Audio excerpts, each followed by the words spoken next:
ភ្នែកលួចរំភៃតែថ្លៃមិនដឹងខ្លួនបេះដូងអងរួនលាក់ខ្លួនពួនគួចលួចពង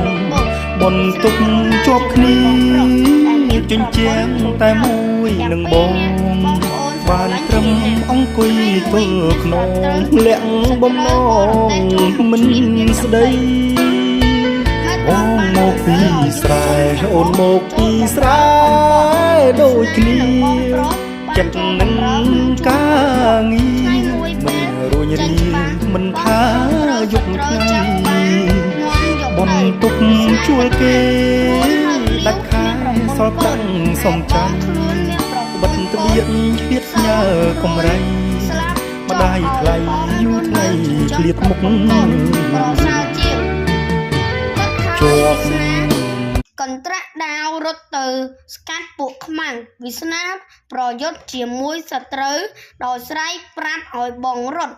ទុកឲ្យខ្លួននៅតទល់នឹងសត្រូវបងរត់រួចវាសនានៅតស៊ូនឹងខ្មាំងដោយបញ្ចេញអស់នៅចំណេះគុណទាំងប៉ុន្មានជាសំណាងល្អកងទ័ពជំនួយមកដល់ធ្វើឲ្យសត្រូវរត់ខ្ចាត់ខ្ចាយអស់ទៅរឿងនេះគេពណ៌នាអំពីតួអង្គវាសនាដែលរៀបរាប់ឈ្មោះអាយុរូបរាងចរិតការរស់នៅសកម្មភាពនិងទឹកចិត្តសូមអរគុណ